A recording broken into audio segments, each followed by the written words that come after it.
Gentlemen, you receive your instructions in the dressing room. I expect a good, clean fight. Protect yourselves at all times. Obey my commands at all times. Touch them up. Here we go. Jeffrey Torres taking on Charles Garner. This one's scheduled for 8 rounds in the super lightweight division. Garner in the red and white. Torres in the silver and white. And again, Torres, for the first time, fighting in front of fans in Connecticut. He's been in Springfield, Mass. plenty of times. He's fought almost all over. He's been under different promotional guidance throughout his career, but has remained close and loyal to the Roses, Lewis and Maryland, who have guided him from day one. Only 2 losses on his record. One was against Josh Wagner, a fight that I remember from 2021 in Springfield. Wagner, in fact, both fighters were 7-0 at the time. Wagner got the W, and I'll tell you what, no slouch whatsoever. Wagner now 18-0 in his career, and he's just climbing the ladder in super lightweight, the Canadian-born Josh Wagner. Yes. And Torres had that setback, but came back with a couple of wins, and his only other loss was against Antonio Moran in 2022. He's stepping back in tonight for the first time since October. And Garner's had some tough competition too, Ray. He lost his first career fight in the MGM bubble during COVID in 2020. Also suffered a very close split decision loss to Rolando Vargas, who was 7-1. That was back in 2022. So 2 fighters not afraid to mix it up with anybody. They've both taken tough fights. Very similar pedigree when you think about it. Yeah. Should be a very close-knit, evenly matched bout. Garner came out orthodox, and in 10 seconds, he switched right back to lefty. Touch low. 2 down. Downstairs, Charles. Flick the jab. How you doing it? Flick the You jab. said Garner coming from the combat there, I thought he would come out more aggressive this first round. You get conditioned to do so in Yeah. TCL. You got to come out in that one. You have 1 round to win and get the point. And I would love to have seen him do that. I think it would have been a better strategy for him. Come out like you're fighting the same thing. Come out, take that 1 round, start on top. I've had the opportunity to call 3 TCL events, and I'll tell you something. It can bode well for any style, whether you're a fast starter or a slow starter.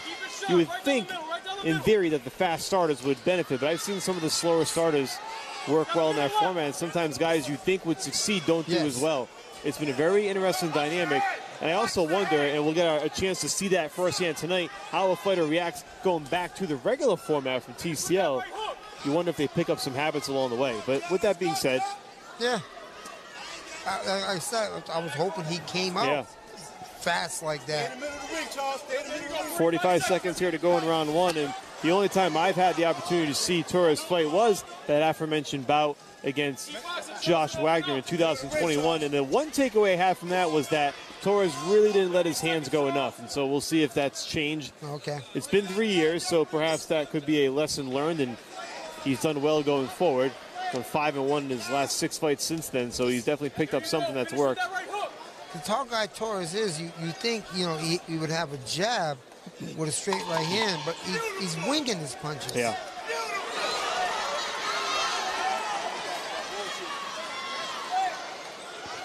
And Garner, that's why I said I would love to see him come out right away. That round there is very hard to call. It depends on what you like better. Torres that wings his punches from left and right, or Garner, who's patient and worked everything down the middle. It was a very tough round to score. I think it was as even as you could get without really knowing which way it could go, and that's why I'm glad we have 7 more to go in this fight, because these fighters do appear to have an opportunity to pace themselves going forward. Now we'll see if Garner picks it up a little bit here in round number 2, being the quote-unquote road fighter. And you know sometimes what that entails. With Jeffrey Torres, there's definitely an added level of pressure fighting in front of his hometown fans for the first time in a while. Yeah. He did have a fight in Massachusetts, though sometimes the Connecticut fan base does not travel as well to Mass. And again, being in New Jersey and Florida, the one thing I will say sometimes is that fighting on the road can definitely condition you from a mental standpoint to really be prepared for anything. And, you've been fighting on the road, you come back home, now you get the fans cheering for you, not cheering for you. How are you going to blow your load out there? Is it more nerve-wracking for you? Flick the jab, move your head. Round 2 underway here at Championship Jackpot. And Torres flipped Garner, who stumbled backward into the ropes. Not sure if he just lost his footing or if he really got hit pretty good there. I believe he lost his footing. Flick your jab, Charles. Behind the jab, move. Don't get creative. Torres is still only 27 years old. There's definitely a future for him in this sport, in this weight class. And if he picks up some more wins and starts a little win streak going forward, there could be an opportunity for him. He started fighting in 2019. I'm sorry, started fighting at the age of 19. That was 8 years ago. So he's had a lot of on-the-job training and learning, as anybody would starting at that age. Flick the jab, step around, Charles. Yes, I'd love to see Torres use his reach. He's wanting to rumble inside. It may be his style, but I don't know if he wanted to do that with Garner. Garner, you know, wide shoulders, looks strong. You know, it's interesting you say that, Ray, because if the fans who are watching have been with us all night, you saw Iman Lee in the first fight of the night, you saw Tommy Hyde, two fighters who had big height advantages, and they were using that jab. Yes. And it worked well for both of them, so this just gives you kind of a look at the difference in styles for fighters. Despite reach advantages or height advantages, some guys are just more aggressive that way and maybe don't implement the jab enough. I tell every young kid that comes to my gym and wants to learn how to box, not fight, box. I always say the jab is an offensive and defensive weapon. It depends on you using it. It may be an offensive weapon, it may be a defensive weapon, but just use it. Crowd getting a little restless here. It seems like these two styles are kind of clashing with one another. You've seen a lot of tie-ups, fighters getting entangled. Garner wants a box. Yeah. Torres wants to just get in there and rumble. Let's just let them punches go. And they're getting in tight. As soon as they get in tight, Torres grabs. No, I think not you're that right. He's purposely doing it, but that's his style. He loops on. It's kind of almost a reflex if you think about it at this point. And if you are out there establishing that jab, you would have less of those tie-ups. See, Again, he runs here in comes Torres. square. Yeah. And as soon as he lays on him, he just grabs. Everything's looping. 20 seconds. You hear Garner's corner saying everything's looping, and Ray, you pointed out in round number one, a lot of wide punches from Torres, wide stance. Been a very interesting fight so far. It seems like neither fighter has really picked up on the rhythm of his opponent yet. It's hard to score. It depends on the style you like. That's why we have 8, and perhaps that's why it was scheduled as such. 2 rounds in the books. Don't go anywhere. We've got more on Swerve Combat TV.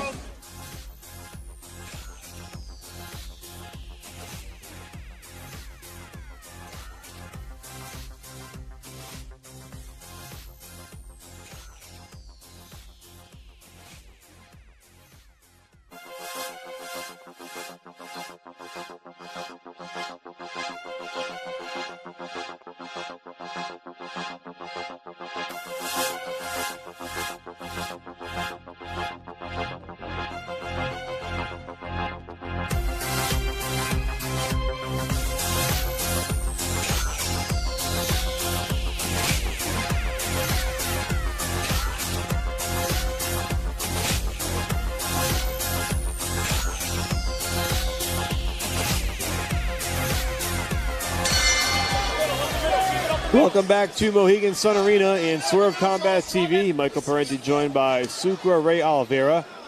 The championship jackpot. Right now we're watching round number 3 between Jeffrey Torres and Charles Garner. Torres in the silver and white, Garner in the red and white. And so far very awkward and tough to score 2 rounds in the books. Ricky Gonzalez stepping between both fighters, Ray, perhaps saying let's see a little bit less of the holding and more of the boxing. He's getting a little bit upset with that, but it's the style. Yes. You know, Torres just wants to run in and wing it, and Garner doesn't know what he got to do. I think Garner should just sit down and allow Torres to run at him. He's running at him. Like I said earlier, it doesn't matter, though. Let him run at you, step to the side, and counter it.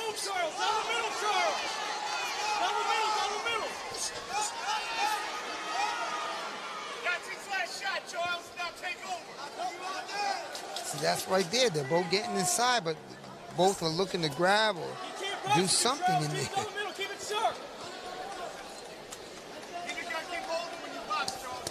Yeah, you can certainly sense some of that frustration from Garner, who is trying to box.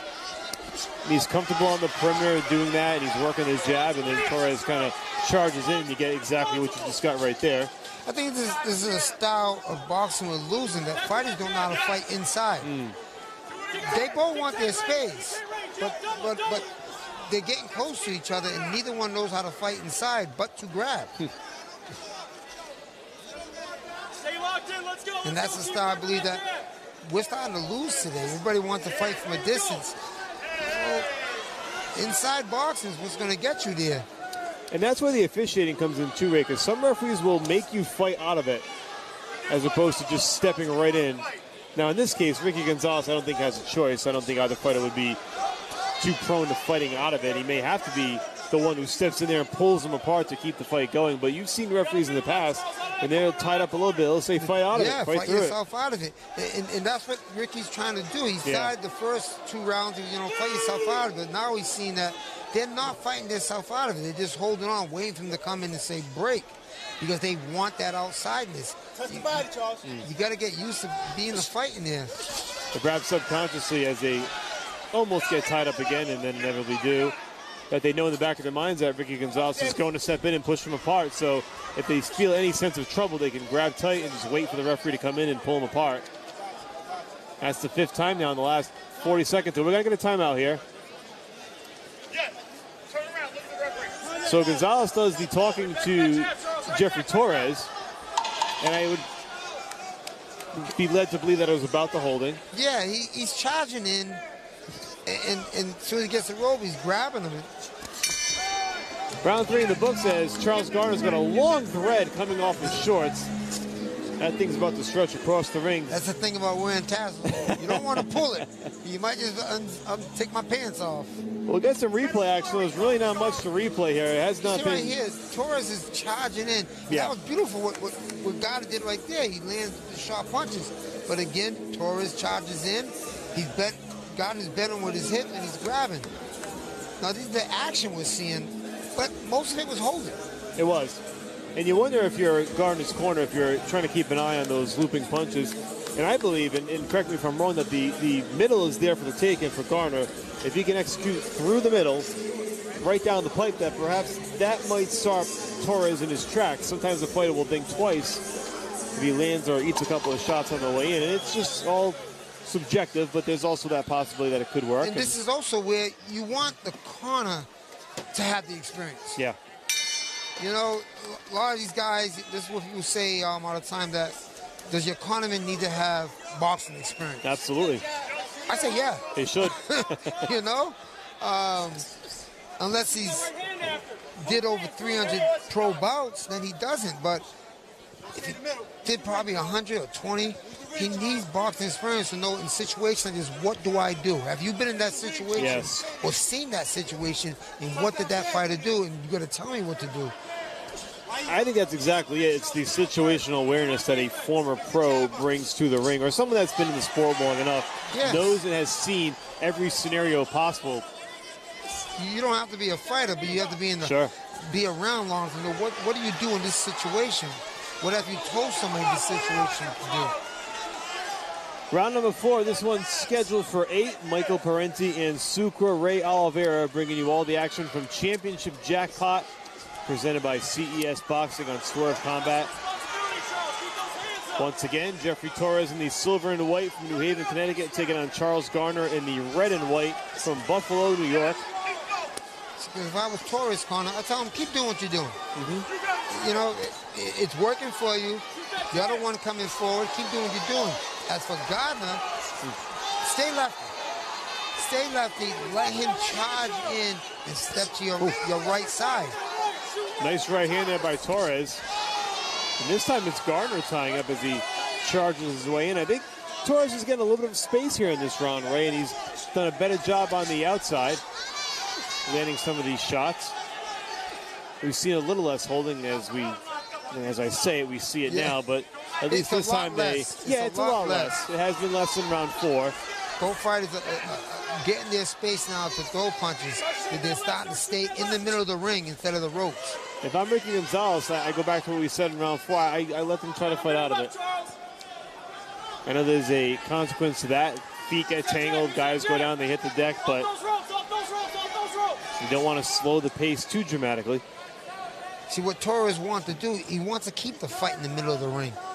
Every time he gets to the ropes, he's falling on top of Garner. Keep in the middle of the ring.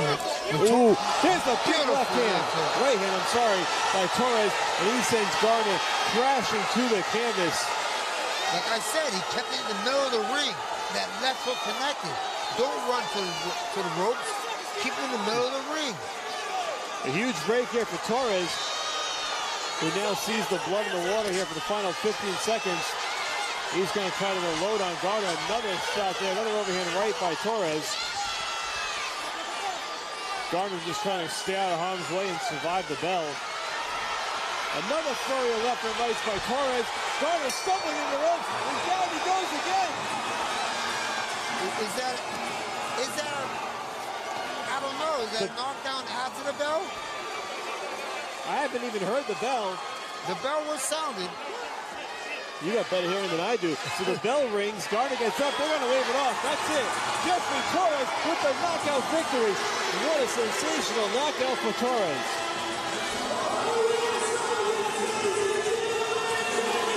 Ray, he only had about 25 seconds after that knockdown to score the knockdown, or the knockout rather. You don't always see it work that way, but Torres, I wouldn't even say remain poised. He came firing in there and just landed enough, and he knocked down Garner at the bell.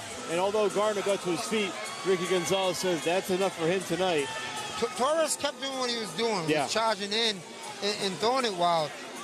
The whole fault was Garner. He wanted to stay in the middle of the ring, which where Torres probably wanted to stay. You see right here, the fight looked better when he stood in the middle of the ring. Every time he got to the ropes, they fell on each other, and no punch was thrown. But in the middle of the ring is where both fighters were landing. But it kept Torres, who threw that wild left hook, and it caught him right there. Yep. That left hook caught him on the button. And I said left the first time, then I thought it might have been the right, but it was the left. And now you see the closing sequence here. Again, it was an overhand left that sent Garner stumbling. Torres followed with the right hand right at the bell. And Ricky Gonzalez says that's enough for Charles Garner. And listen, Garner was doing well up until that point. When he got clipped with that left hand, that changed everything. He definitely was. He was in the fight. It was, like I said, those first three rounds, it could have went either way. Yes. That fourth round, he stood in the middle of the ring. That's where he probably didn't want to be, in the middle of that ring. And I'll be honest, I'd be interested in seeing what the scorecards were before that sequence and where Garner was and where Torres was, because it was a very close and sometimes awkward fight. And finally, Torres found his distance and scored the knockout win. And again, credit to Torres for closing it out as well. He only had about 20, 25 seconds, but he got it done. He got the knockout. Because you never know what might happen if Garner gets his footing back between rounds. This thing goes 8. The scorecards could turn out entirely different. But in any event, it's a victory for Torres. Let's send it to Margaret Cressler with the particulars.